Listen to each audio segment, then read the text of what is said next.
सीधा लिए चलते हैं मेरठ के हस्तिनापुर में, जहां पर 3 दिवसीय कृषक संगम का आज आखिरी दिन है और यहां पर आरएसएस प्रमुख मोहन भागवत क्या कुछ कह रहे हैं, सुनिए।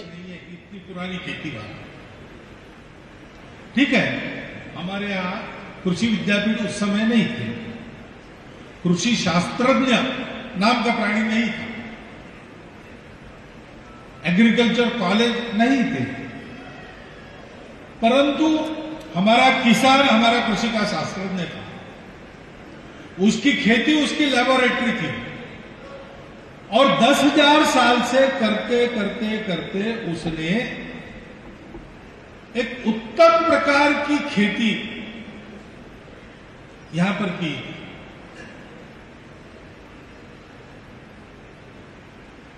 बाकी जगत का खेती का ज्ञान ऐसा नहीं था और उस समय जो सारी दुनिया पर राज करने वाले ये लोग थे उनका तो बिल्कुल नहीं था। उनको जमीन से मिलने वाली बातों की जरूरत उनके आहार में मांस के साथ खाने के लिए चाहिए थी, ज्यादा नहीं थे। पशु इनको ज्यादा देखते थे और पशुओं में भी अपनी जो देशी गाय है वो वहां नहीं थी। उनकी गाय उस समय, मैं 400 साल पहले की बात कर रहा हूं, बहुत ज्यादा दुधारू गाय नहीं थी। उनकी नस्ल सुधार के लिए भारत से साहिवाल और रेड सिंधी इनको वो ले गए और उनके साथ क्रॉस ब्रीडिंग करके धीरे धीरे उन्होंने अपनी प्रजातियां विकसित की, दूध वाली, होल्स्टीन फ्रीजन, जर्सी वगैरह जो हम सुनते हैं ना,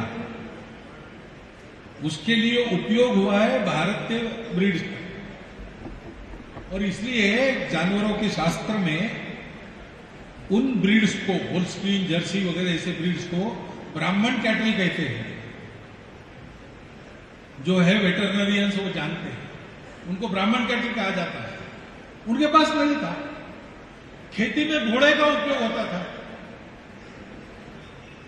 और इसलिए गाय चाहिए तो क्यों चाहिए, तो दूध देती है और दूध नहीं देती है तो मांस देती है, मांस खाना है।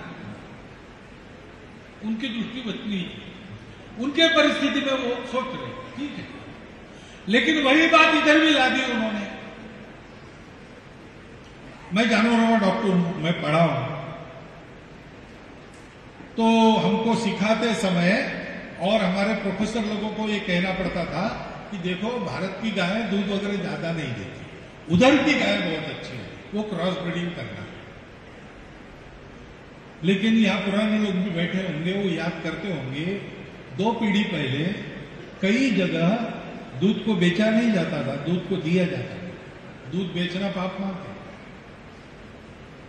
दूध और दूध के उत्पाद, दही, मट्ठा, ये मक्खन, ये सारी बातें, घी वगैरह वगैरह, ये दिया जाता था मांगने पर, क्योंकि हमारे यहां गाय दूध के लिए नहीं थी, हमारे यहां गाय खेती के लिए। वो हमारे प्रोफेसर साहब वो सिखाते थे हमको। सिखाने के बाद कहते थे अब कॉपी वगैरह बंद करो सब, ये जो मैंने बताया परीक्षा में लिखो, लेकिन ध्यान रखना अपने यहां गाय दूध की नहीं है, गाय अपने यहां खेती के लिए है, गोबर गोमूत्र से बहुत लाभ होता है। उनको पता था, पुराने आदमी थे, अनुभव भी था, पुरानी स्मृति भी थी। हम भाग्यवान थे, हमको मिला, सबको नहीं मिला।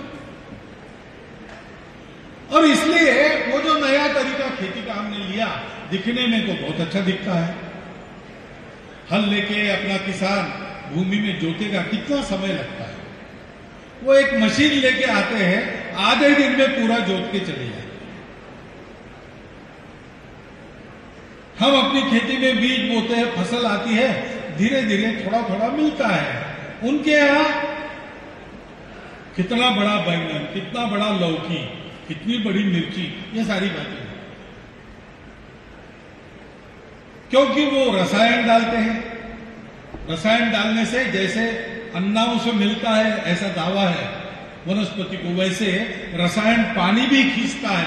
पानी खींचता है तो फल का आकार बढ़ता है, आकार तो बढ़ता है उसकी टेस्ट वो पानीदार हो जाती है, उसमें अन्न नहीं मिलता पूरा, क्योंकि कुल मिलाकर अन्न उतना ही रहता है जितना पहले था।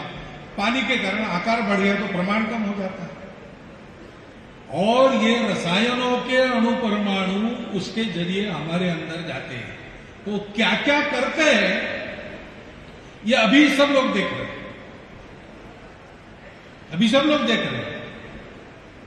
30 साल पहले, 40 साल पहले इन बातों को अपने देश का वैज्ञानिक जगत भी नहीं मानता था।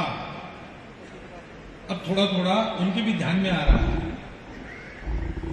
पंजाब जैसे प्रदेश से अब कैंसर ट्रेनें चलने लगी है और सारी दुनिया में यह नुकसान उजागर हुआ है। बहुत आगे चले गए पश्चिम के लोग इसमें, अब पीछे भी आना है उनको।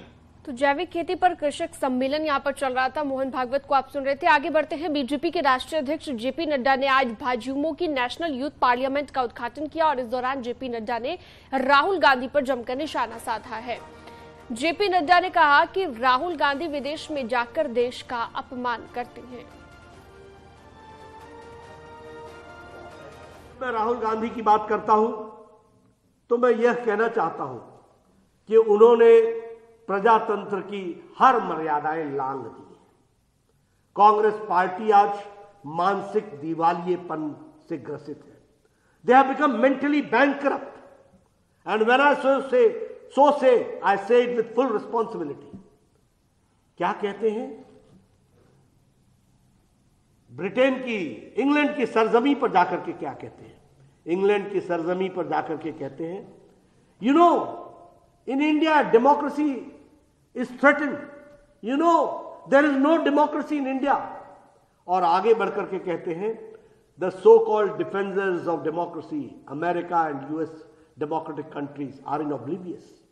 वो बेखबर है, उनको आप उकसाने का काम करते हैं। विदेशी धरती पर जाकर के ये आप काम करते हैं।